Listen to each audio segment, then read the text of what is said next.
बातें करते हम खेतों की और उसके रखवाली की। हम बीजों की बातें करते उत्तम जल संसाधन की। हम तकनीकी बातें करते फसलों के उत्पादन की।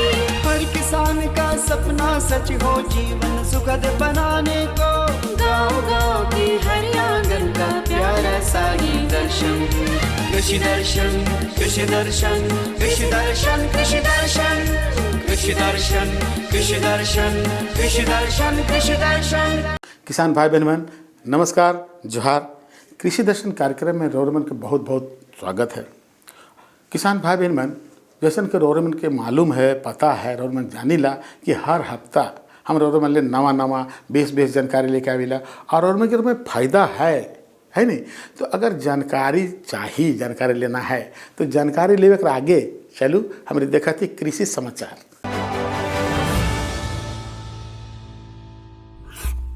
नमस्कार, कृषि समाचार में आपका स्वागत है। मैं हूं शिखा स्वरूप। आइए देखते हैं आज कृषि समाचार में क्या है खास। निःशुल्क कराएं तालाब की मिट्टी और पानी की जांच और बेहतर मछली उत्पादन करें। समय पर कराएं मवेशियों में टीकाकरण और गंभीर बीमारियों से बचाएं। प्लास्टिक टेट्रा बर्मी बेड द्वारा बेहतर है कंपोस्ट निर्माण।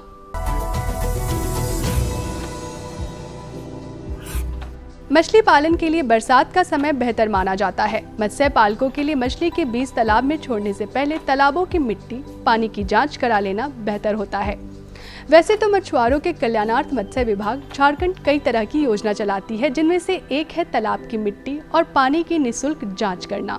जिन मछली पालकों के तालाब की मछलियों की बढ़वार समय पर नहीं हो रही है, वो अन्य समस्या तालाब में है, तो वो इस योजना के तहत पानी और मिट्टी की जांच कराकर समस्या दूर कर सकते हैं और बेहतर मछली उत्पादन कर सकते हैं।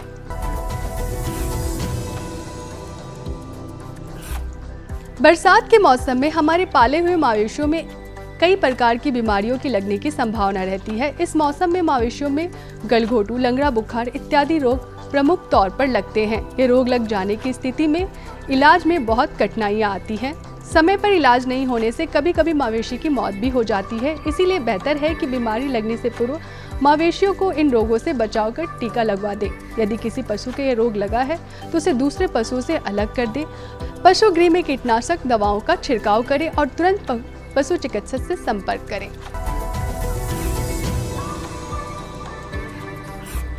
कृषक बंधु, इस समय आप बोदी की फसल लगा सकते हैं। बोदी की बेहतर और गुणवत्तापूर्ण उपज पाने के लिए स्वर्ण हरिता, स्वर्ण सुफला, स्वर्ण श्वेता नामक प्रभेद अच्छी मानी जाती है। बोदी के प्रभेद रोग रोधी होते हैं। इन किस्मों की बुआई कर आप निश्चित तौर पर लाभान्वित हो सकते हैं। स्वर्ण हरिता, स्वर्ण सुफला, श्वेता ये नाम है बोदी के उन्नत प्रभेदों के। बोदी के इन प्रभेदों से 500 से 600 ग्राम बीज प्रति हेक्टेयर की दर से बुआई कर उचित कृषि कार्य को करके लगभग 200 से 250 क्विंटल बोदी प्राप्त किया जा सकता है।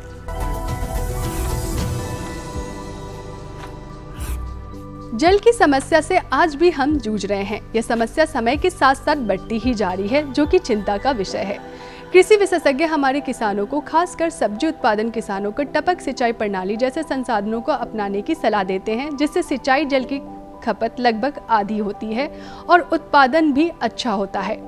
टपक सिंचाई प्रणाली द्वारा सिंचाई जल की समस्या से बहुत हद तक निजात पाया जा सकता है। कृषि विभाग समेत कृषि से संबंधित अन्य विभाग टपक सिंचाई प्रणाली लगाने के लिए योग्य किसानों का सहयोग भी करती है।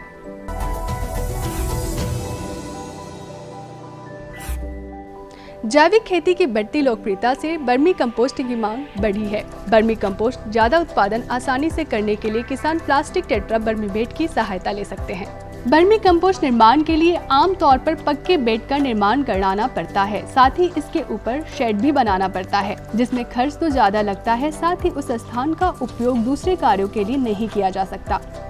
कम खर्च में उपलब्ध प्लास्टिक से निर्मित हल्के इस उपकरण का नाम है प्लास्टिक टेट्रा बर्मी बेड। इस उपकरण का स्थान परिवर्तन भी किया जा सकता है और इसमें कंपोस्ट की गुणवत्ता भी अच्छी होती है।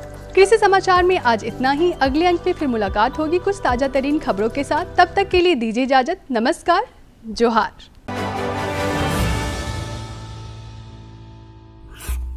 अब देखो किसान भाई बहन, कृषि समाचार में रोरमन के तकनीक के बारे में उपकरण कर बारे में, मौसम कर हाल कर बारे में, मंडी भाव कर बारे में और कृषि संबंधी नवा नवा जानकारी मिल लग है नी।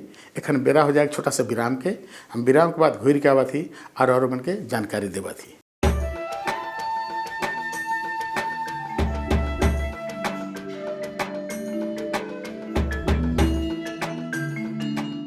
ये जो हरे भरे पेड़ और उन पर लगे गुच्छेदार फल दिखाई दे रहे हैं, ये वास्तव में हमारे किसान भाइयों के आर्थिक और सामाजिक जीवन में सुख समृद्धि के रंग भरने की क्षमता रखते हैं। ऑयल पाम की खेती से किसान सामान्य फसलों की तुलना में कम लागत एवं मेहनत से अधिक आय प्राप्त कर सकते हैं। इसके माध्यम से किसान खाद्य तेलों का उत्पादन बढ़ाकर देश के विकास में अपनी भागीदारी सुनिश्चित कर सकते हैं। लेकिन ये सब कैसे संभव है, आज इसी के बारे में बताएंगे अपने किसानों को।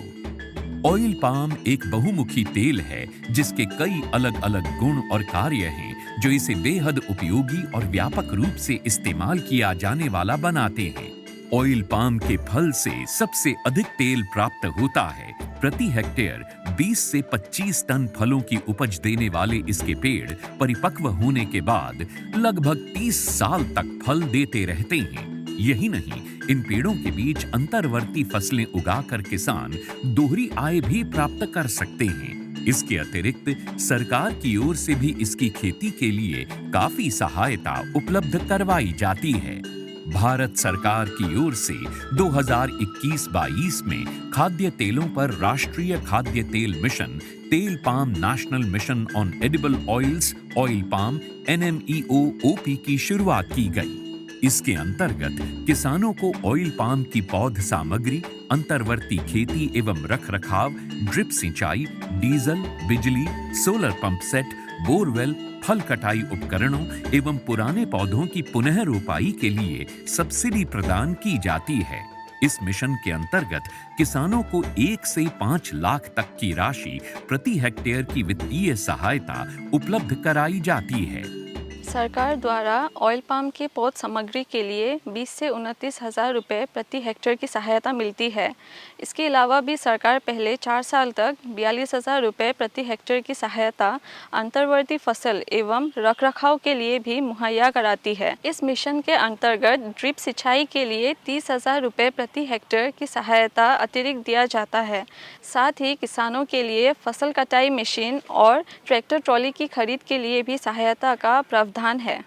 कुछ किसानों के मन में ये शंका है कि ऑयल पाम के पेड़ों की सिंचाई के लिए अधिक मात्रा में पानी की आवश्यकता होती है। ये पर्यावरण के लिए ठीक नहीं है। कुछ ये भी कहते हैं कि ये धरती के उपजाऊपन के लिए भी हानिकारक हैं। किंतु जिन किसानों को ऑयल पाम की खेती से आज लाखों रुपए की वार्षिक आय प्राप्त हो रही है, उनका कहना है कि ये सारे संचय निराधार हैं। ऑयल पाम का खेती में दान और गन्ने से कम पानी लगता है। इसमें गवर्नमेंट का तरफ से ड्रिप सिंचाई के लिए पैसा भी दिया जाता है। मैंने 2015-16 से ऑयल पाम की खेती की है और इससे पर्यावरण को कुछ नुकसान है ही नहीं। और इनका जो पेड़ पौधा होता है, इनसे हम मल्चिंग भी यूज़ करते हैं और इनका यूज से हम काफ़ी सारा ज़मीन में नमी लेते हैं। और इनके अंदर इंटरक्रॉप जो है, जो कपास वगैरह लगाते हैं तो हम डबल गुण आय लेते हैं और अच्छा रहता है। ऑयल पाम की खेती के लिए मुझे सरकार ने पौधे सीडलिंग देते हैं। वो जब बड़ा हो जाता है, जो फल जो देता है, हर महीने सरकार उसी फल खरीदने के लिए एक रेट बना के देते हैं। वही रेट पे कंपनी खरीद लेते हैं। मैं काट के इकट्ठा कर देता हूँ, कंपनी उठा के लिए जाते हैं। ऑयल पाम के लिए सरकार उत्पादों की तत्काल खरीद करती है। साथ ही सरकार एक वायबिलिटी मूल्य भी घोषित करती है ताकि यदि भाव अचानक गिर जाए तो उस अंतर का भुगतान सरकार किसानों को करती है। सच तो ये है कि ऑयल पाम की खेती हमारे किसानों को और अधिक समृद्ध और ग्रामीण अर्थव्यवस्था को और अधिक सशक्त बना रही है। आप भी इसकी खेती और सरकारी सहायता का लाभ उठाएं और अपनी आर्थिक स्थिति को बेहतर बनाएं।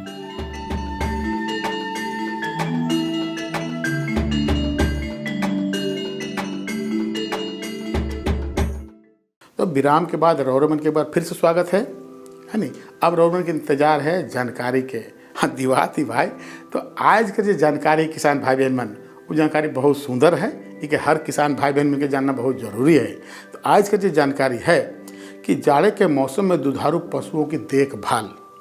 अब देखो जेमन पशुपालन करे ना उमन के जानना बहुत ज़रूरी है कि जाड़े के मौसम में दुधारू पशुओं की देखभाल कैसे करना चाहिए, उमन के रख रखाव, उमन का खान पान, इस सब के बारे में जानना है।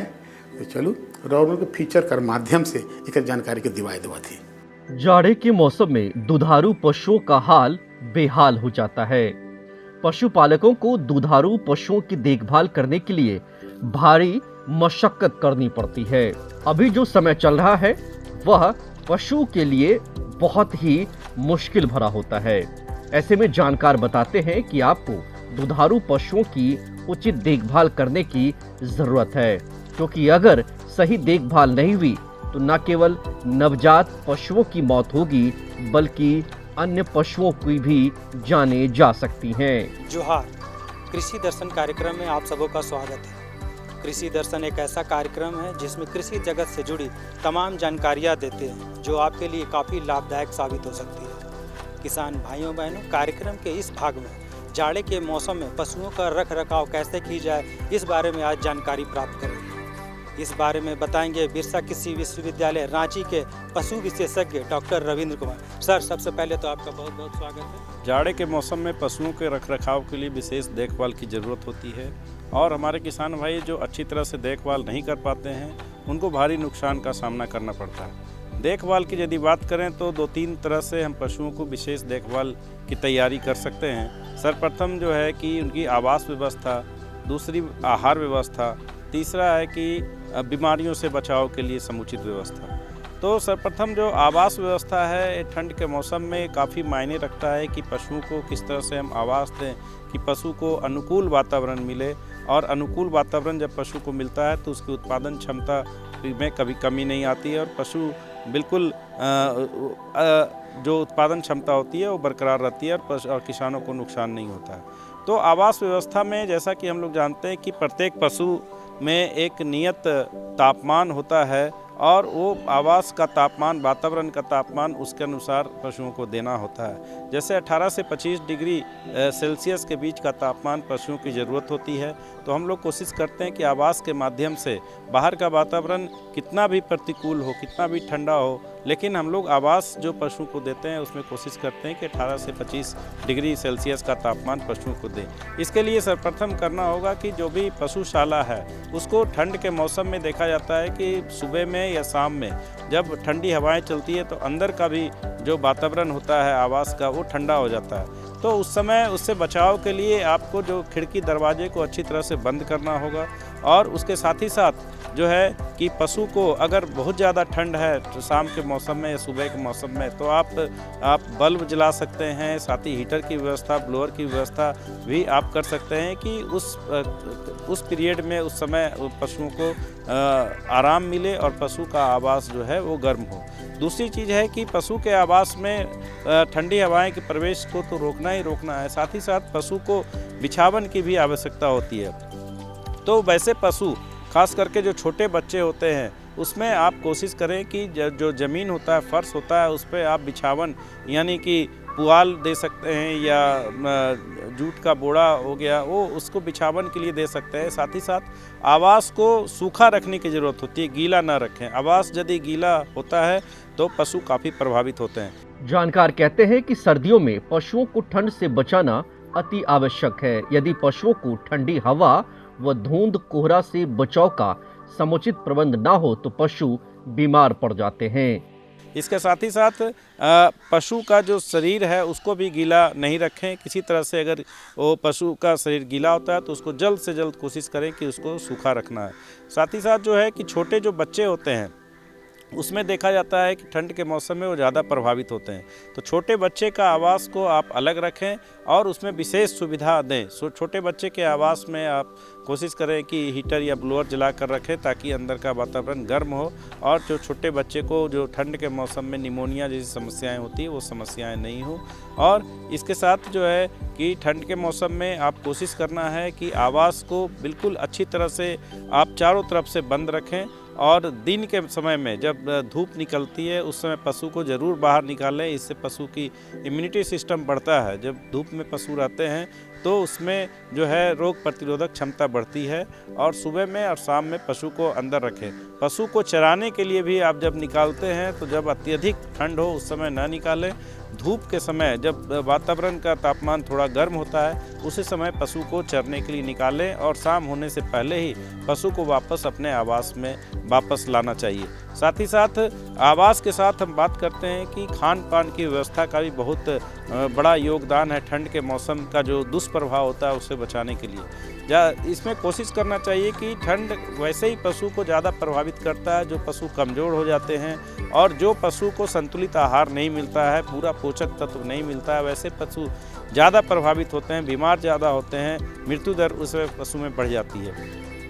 तो ठंड के मौसम में आप कोशिश करें कि पशुओं को संतुलित आहार दें। संतुलित आहार का मतलब है कि हम लोग जैसे देते हैं पशु का जो आहार बनाते हैं उसमें है कि मकई का दर्रा है, चोकर है, खल्ली है, मिनरल मिक्सचर है, नमक है, ये सारी चीज़ों को मिला करके हम लोग आहार बनाते हैं तो इसे संतुलित आहार कहते हैं। संतुलित आहार पशुओं को देना चाहिए और उत्पादन क्षमता के आधार पे देना चाहिए। जो पशु ज़्यादा दूध उत्पादन कर रही है उसको उस हिसाब से, जैसा कि हम लोग जानते हैं कि प्रति 2.5 किलो दूध पे 1 किलो दाना मिश्रण हम लोग पशुओं को देते हैं। साथ ही साथ आहार में पशुओं को ठंड के मौसम में जो भी सीजनल हरा चारा है वो भी ज़रूर खिलाएं। हरा चारा खिलाने से भी पशु की जो रोग प्रतिरोधक क्षमता होती है वो बढ़ती है।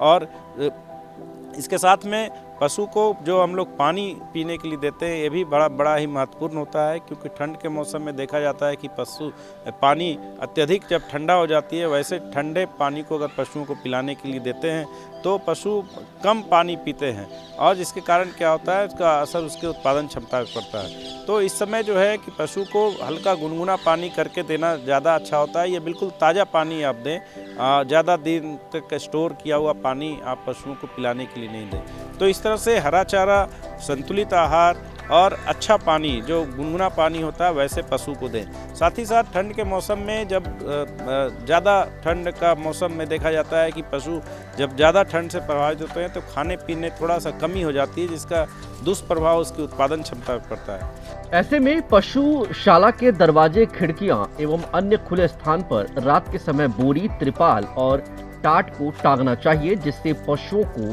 सीधी ठंडी हवा से बचाई जा सके।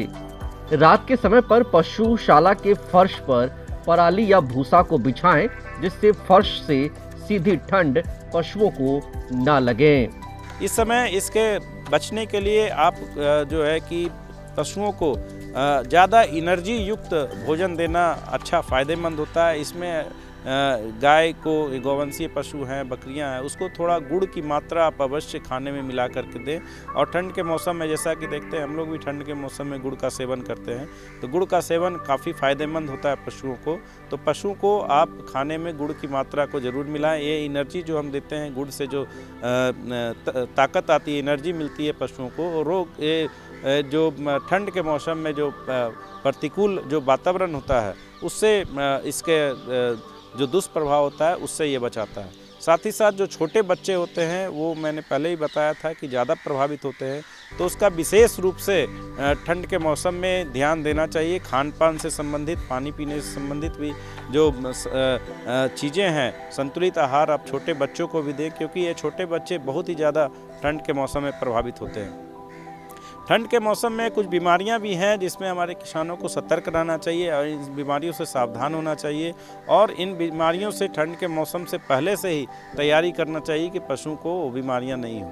तो उसमें सर्वप्रथम एक जो बीमारी है वो है खुरहा चपका या FMD जो बीमारी कहते हैं। इसमें हमारे किसान भाई जानते होंगे, इस बीमारी से खुर में और मुँह में घाव हो जाता है। खुर में घाव हो जाता है, इससे पशु चलने फिरने में असमर्थ हो जाती है, मुंह में छाले पड़ जाते हैं, घाव हो जाते हैं, जिसके कारण पशु जो है खाना पीना वो कम कर देती है या धीरे धीरे बंद कर देती है। इससे पशु धीरे धीरे कमज़ोर हो जाते हैं और पशु की मृत्यु हो जाती है। तो इस तरह से जो ये बीमारी है FMD, इसके कारण काफ़ी हमारे किसानों को नुकसान होता है, चाहे वो दूध उत्पादन से संबंधित पशु हो या मांस उत्पादन संबंधित पशु हो, ये सभी प्रभावित होते हैं। और ये FMD जो बीमारी होता है ये गौवंशीय पशु को, बकरियों को, सूकरों को, सबको प्रभावित करता है। तो इससे बचाव के लिए FMD टीका देना बहुत ही ज़रूरी है। और ये बीमारी चूँकि ठंड में ज़्यादा होता है तो हमें कोशिश करना चाहिए कि ठंड से पहले ये FMD टीका जो है, कि जो बड़े पशु हैं उसमें 3 ml मात्रा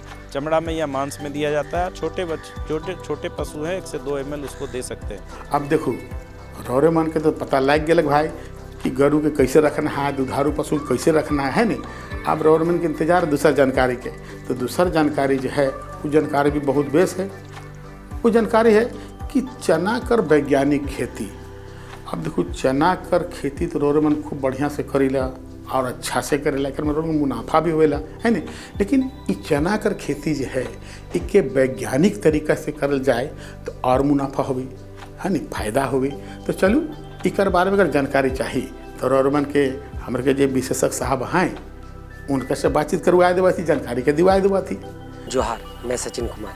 कृषि दर्शन कार्यक्रम में आप सभी दर्शकों का स्वागत है। आज हम आए हुए कृषि विज्ञान केंद्र बोकारो में। हमारे साथ कृषि विशेषज्ञ डॉक्टर सुषमा सरोज सुरीन जी उपस्थित है, जो हमें बताएंगे झारखंड के परिप्रेक्ष्य में। सबसे पहले कृषि दर्शन कार्यक्रम में मैडम आपका स्वागत है। धन्यवाद। चने की खेती करने के लिए सबसे पहले हमें खेत को खरपतवार, पिछले जो फसल थे उसके अवशेष वो हटा देने चाहिए, खरपतवार मुक्त होने चाहिए और हमें मध्य जमीन को चुनना चाहिए, क्योंकि चने में पानी का जमाव नहीं चाहिए। इसलिए हम पहले देसी हल से 2 बार हल चला करके उसके बाद पाटा दे करके हम चने की बुआई कर सकते हैं। चने की खेती के लिए उपयुक्त समय है मध्य अक्टूबर से मध्य नवंबर। लेकिन हम चूँकि हमारे झारखंड में जो है धान की कटाई लेट से होती है और खाली ज़मीन उपलब्ध होने में देरी होती है, इसलिए चने की खेती हम 25 दिसंबर तक कर सकते हैं। इसके लिए उचित किस्में हैं, किस्मों का चुनाव किसानों को करना चाहिए। हमारे झारखंड के परिप्रेक्ष्य में बिरसा चना 3 है, KPJ 59 है। इसके अलावा हम BG 3046 ले सकते हैं। इसके अलावा हम GNG 2207 ले सकते हैं, जो हमारे झारखंड के लिए उपयुक्त किस्में हैं। हाँ, बीज उपचार का बहुत महत्व है और ख़ास करके चना में सिर्फ हमें फफूंदीनाशक से ही नहीं उपचार करना चाहिए। इसमें हमें ध्यान देना चाहिए कि हमारा जो चना है उसके जड़ में गांठ भी होती है, तो इसलिए राइजोबियम कल्चर से भी इसका उत्पादन अति आवश्यक है। और किसान भाइयों को मैं बताना चाहूँगी कि इसका सही क्रम जो होता है, सबसे पहले वो फफूंदीनाशक FIR बोलते हैं, जिसे हम पहले वो फफूंदीनाशक से उपचारित करें, उसके बाद कोई इंसेक्टिसाइड से और लास्ट में राइजोबियम कल्चर से, क्योंकि वो एक जीवित जीव है। यदि हम पहले उसको फफूंदीनाशक या इंसेक्टिसाइड से उपचारित कर देते हैं तो वो मर जाएगा, राइजोबियम का जो जीवाणु है वो मर जाएगा। तो इसके उपचार के लिए जो है फफूंदीनाशक में वो कार्बेंडाजिम ले सकते हैं, 2 से 2.5 ग्राम प्रति kg बीज से उपचारित करें।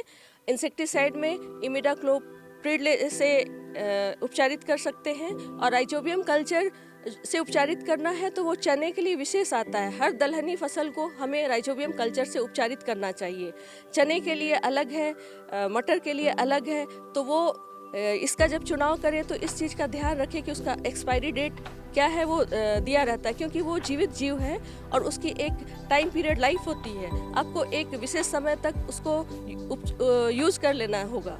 किसान भाई राइजोबियम कल्चर से उपचार करने के लिए 200 ग्राम गुड़ लें, 1 किलो पानी में वो 15 मिनट तक उसे उबालें, फिर ठंडा होने पर उसमें बीज को मिलाएं और उसको उपचारित करके आधे घंटे तक छाया में किसी कपड़े में या अखबार में रख करके सुखा दें। उसके बाद ये जब हम उपचारित करें उसके आधे घंटे के अंदर ही हमें इसे लगा देना है। इस बात का खास ध्यान रखें। सिंचाई, चने में मात्र 2 सिंचाई की आवश्यकता होती है, क्योंकि चना हमारा बहुत जल की आवश्यकता नहीं होती है। बस ये ध्यान देना है कि उसका उचित समय कब है। तो 2 सिंचाई कब देनी है? 2 सिंचाई आपको पहली सिंचाई जो है फूल आने से पहले देनी है और दूसरी सिंचाई जो है जब हमारे दाने आ जाते हैं, फल्ली आते हैं, उस समय में किसान भाई सिंचाई करें। चने में निकाई गुड़ाई 2 बार करनी चाहिए। एक जब हम बुआई करते हैं उसके 20 से 20 से 25 दिन पर और दूसरी 40 से 45 दिन पर। और ये ध्यान देना है कि जब हम चना डालते हैं, यदि घना होता है तो इसका एक थिनिंग भी बहुत इम्पॉर्टेंट है, ताकि हम थिनिंग करेंगे। थिनिंग होता है कि उसके जब चना उगता है उसके बाद उसके ऊपरी भाग को हम तोड़ लेते हैं। वो इसलिए ज़रूरी है ताकि उसमें ब्रांचिंग ज़्यादा हो। ब्रांचिंग ज़्यादा होगा तो पोड का ज़्यादा फॉर्मेशन होगा और किसान का उत्पादन बढ़ेगा। चने में यदि हमें उर्वरक प्रबंधन करना है तो ये इसकी मात्रा होती है 50 KG nitrogen, 25 KG nitrogen, 50 KG phosphorus और 25 केजी पोटास। इसके अलावा 20 केजी सल्फर की आवश्यकता होती है। ये जो है हम प्रति एकड़ यदि बात करें तो ये करीब 45 केजी डीएपी के रूप में इसे पूरा करने के लिए 45 केजी हम डीएपी दे सकते हैं, 5 केजी हमें नाइट्रोजन लगता है और 16 से 17 किलो हमारा म्यूरेट ऑफ पोटास लगता है 1 एकड़ में। किसान भाई इससे दे सकते हैं। चने में प्रमुख रोग होता है उकटा रोग। यदि किसान भाई देखेंगे तो वो सुबह हरा रहता है पौधा, दोपहर में वो मुरझाने लगता है। यदि उसको नज़दीक से जा कर के देखेंगे तो उसके तने में काला काला दाग हो जाता है। ये जो होता है ये फफूंद के कारण होता है। ये बीज जनित या मिट्टी जनित रोग है। इसलिए किसान भाइयों को सबसे पहले तो वो बीज को उपचार करके लगाए, क्योंकि यदि हमारे फसल में रोग लग जाते हैं तो उसके बाद कुछ ना कुछ प्रतिशत वो विनाश होता ही है। उस फसल को बचाने के लिए हमें सबसे पहले ये कहा जाता है बचाव ही सबसे अच्छा उपाय है। तो हम पहले बचाव करें, कार्बनडाजिम से उपचारित करें। और यदि हमें दिखता है पौधा तो ये खेत में दिखता है तो उसे उखाड़ लें, एक कागज़ के पैकेट में उसे पैक करके अपने खेत से बहुत दूर या तो जला दें या ज़मीन में गाड़ दें। और इसके बाद हम आपका कार्बनडाजिम से इसको स्प्रे कर सकते हैं 10-10 दिन के अंतराल पे। इस चने को बचाने के लिए हम एक तो डंटी टी आकार की डंटी लगाएं 20 से 25 प्रति हेक्टेयर में, या फिर फेरोमोन ट्रैप लगाएं जो कि 10 फेरोमोन ट्रैप एक हेक्टेयर के लिए काफ़ी है। और इसके अलावा हम इमिडाक्लोप्रिड या क्लोरोपैरीफोस 1 ml प्रति लीटर के हिसाब से हम इसे खेतों में दें। धन्यवाद। तो देखो आज रौर में 2 जानकारी मिलक है नहीं कि जाड़ा कर मौसम में दुधारू पशु मन कर देखभाल कैसे करना चाहिए, उनका रख रखाव कैसे करना चाहिए है नहीं, और चना कर वैज्ञानिक खेती दुयो सुंदर है नहीं। तो किसान भाई बहन मन से ले तो रौर में हर हमेशा कहिला आर जो विनती करेला है नहीं कि रौर कोई जानकारी है या हमारे से कोई जानकारी चाहिए तो पता के लिखना जरूरी है। भाई बहन मन पता के लिखो में लिखवाए देवा थी। पता है कार्यक्रम कृषि दर्शन द्वारा केंद्र निदेशक दूरदर्शन केंद्र रांची रोड रांची और पिन कोड संख्या 834001 है नहीं। तो आज रौरे मन मनोज वर्मा के इजाज़त दो मकिल एह दिना और एह बेरा नवा जानकारी साथ और उपस्थित हुआ। तब तक इजाज़त दो। नमस्कार, जोहार। कृषि दर्शन कृषि दर्शन कृषि दर्शन कृषि दर्शन कृषि दर्शन कृषि दर्शन कृषि दर्शन कृषि दर्शन।